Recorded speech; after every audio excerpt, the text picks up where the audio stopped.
আমি রিক্সায় আসতাম, রিক্সায় ৪ টাকা লাগতো। আমি কারওয়ান বাজার আসতে, আর আমার ছোট ভাই শারমিন গ্রুপের চেয়ারম্যান।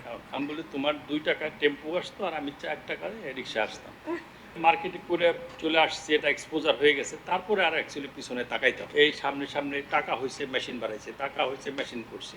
আর এদিক ওদিক তাকাইনি। এখানে এখন হামিম গ্রুপে ৩০,০০০ মেশিন, ৭৫,০০০ লোক। মার্কেট থেকে আমি পুরানো চেয়ার টেবিল কিনলাম। গুলশান ১ নম্বরে পুরানো ফার্নিচার পাওয়া যেত। 1984 I was a student Dhaka university. আমি যে পাশ করে আমি বেকার থাকবো না, পাশ করার আগে আমি একটা কিছু করে বেরোবো।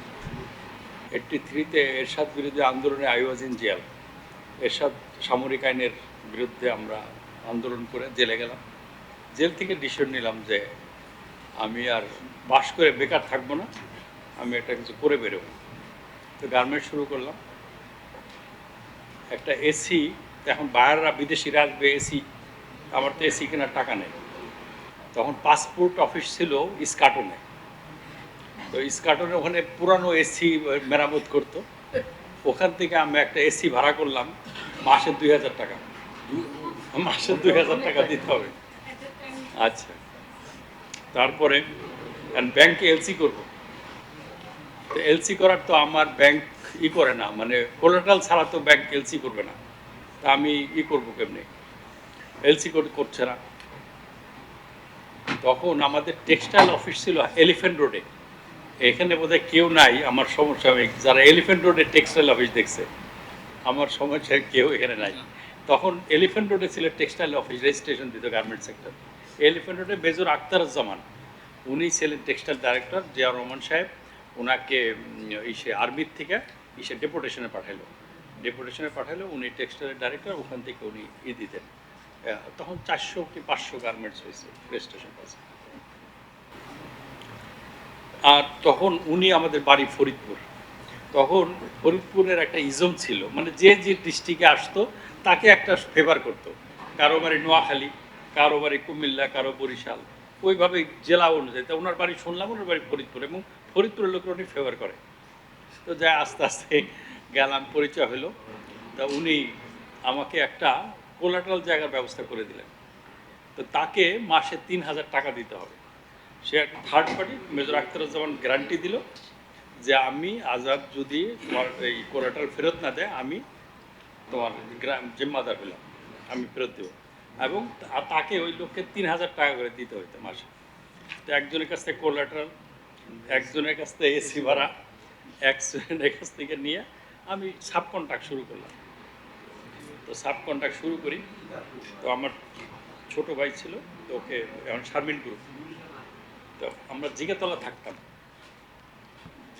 থাকতাম, ওখানে গাড়ি ঢুকতো না। তো এই ওপেক্স গার্মেন্টসের এই যে চেয়ারম্যান সিনহা সাহেব আমার খুব ঘনিষ্ঠ, আমরা একসাথে চলাফেরা করতাম। তো আমি বিয়ে শাদী করিনি। তো আমার বাড়িতে গাড়ি ঢুকতো না জিগাতলা। উনি মাঝে মাঝে আমাকে ওই বাড়ি গেট মানে কাছাকাছি পর্যন্ত নামাই দিয়ে আসতেন। আর সিনহা ভাই মাঝে মাঝে উনি বেতনের জন্যে, এটা ডোন্ট টেক ইট নেগেটিভলি, উনি টাকা ধার চাইতাম, 25,০০০ টাকার বেশি দিতেন না। ঠিক উনি মনে করতেন, উনি ভেরি সাবধান এলো যে মায়ের গেলে 25,০০০ই ছাড়। আর একটা মেশিন মনে করেন, আমার বাটটেক মেশিন নাই, আমি বটম দিয়ে শুরু করেছিলাম। তো উনি করতে যে আপনার কোন মেশিনটা আইডেল আছে, তা আমরা যে বাটন স্টিচ বা বাটন হোল আইডেল আছে, হয়তো ওইটা পাঠাই দিয়ে। ওইটা তো আর বুঝিনি তখন। তখন আমি মনে করতাম এইটা ওনার মধ্যে লাগবে, পরে বুঝছি যে ওইটা না দিলে এইটা। যাই হোক, 25,০০০ টাকা আমি ঠিক মতো হয়তো দিতে পারতাম না। তো ওনার কাছে যাই বলতাম, ভাই আমার আরও কিছুদিন সময় লাগবে। তো এইভাবে যাত্রা শুরু করলাম, সাব কন্ট্রাক্ট করি। তো আমার দীনেশ চুগানি করে এক ভদ্রলোক ছিলেন কিনা, মে ডিপার্টমেন্টে চাকরি করে, দীনেশ চুগানি। তো ওর কাছে গেলাম একটা অর্ডারের জন্য, ডাইরেক্ট অর্ডার। তো সে এসে বলল, আমার ফ্যাক্টরি ভিজিট আসলো। ফ্যাক্টরি ভিজিট এসে দেখে যে ফিনিশিং সেকশনটা খুব স্মল, 2টা লাইন। আর একটা ভদ্রলোকের কথা না বললেই নয়, প্যারিস গার্মেন্টসের মিস্টার হুমায়ুন, উনি আমাকে একটা জায়গা দিল ফ্রি আমার মেশিন বসানোর জন্যে। উনি ওই কারওয়ান বাজারে ওনার ফ্যাক্টরি ছিল, তো ওনার ফ্যাক্টরি উনি খুব বেশি চালাইতে পারতেন না, অনেক জায়গা খালি ছিল। তো 40,000 স্কোয়ার ফিট জায়গা আমাকে এই ফ্রি দিল, যে তুমি খালি ভাড়া দিবা আমাকে, আর কিছু লাগবে না। ইলেকট্রিফিকেশন করা ছিল, হ্যাঁ হ্যাঁ হ্যাঁ, সব কিছু খালি প্লাগ করতাম। আর এই হামিম ফ্যাশনটা আমি কিনি, চিটাগাংয়ের এক ভদ্রলোক ছিল, সে বেঁচে নাই, ইউসুফ সাহেব করে এক ভদ্রলোক, হামিম এই গার্মেন্টসের এই আমি 37টা মেশিন সহ লাইসেন্সটা আমি কিনি।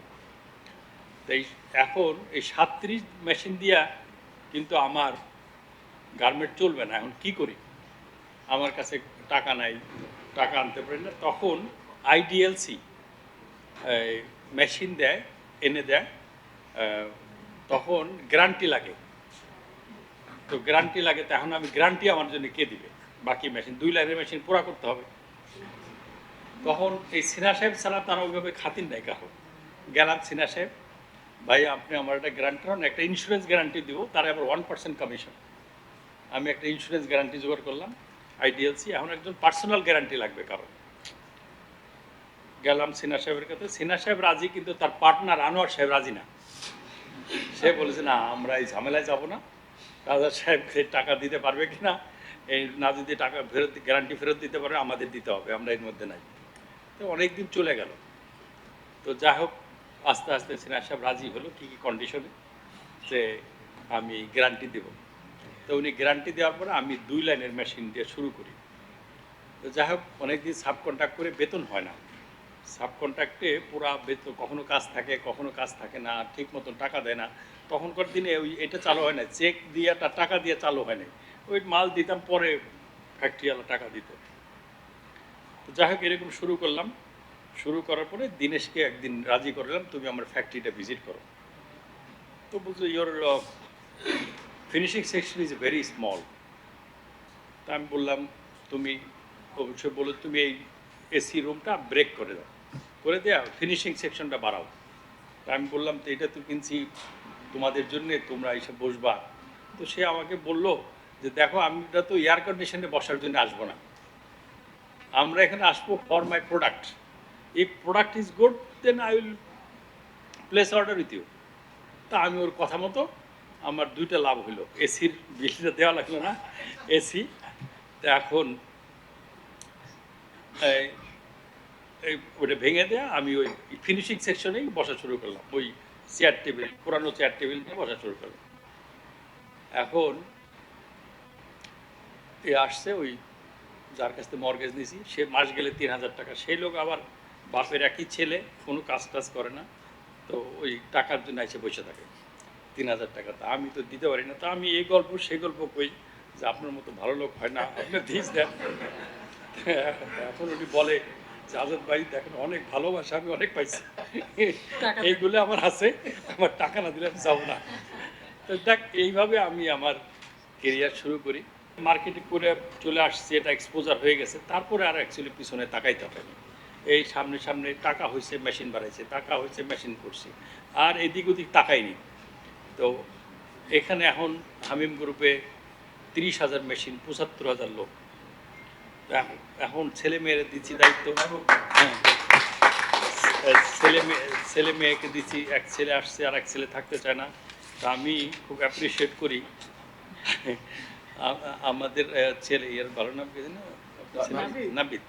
নাবিদ কিছুদিন আগে আমার অফিসে গেছে, বলছে বাবা চাচা, খুব কষ্টে আছি এই গার্মেন্টস নিয়ে, আব্বা আম্মার কষ্ট দেখছি, আপনাদের কষ্ট দেখছি, এই জন্য ছাড়তে পারতেছি না।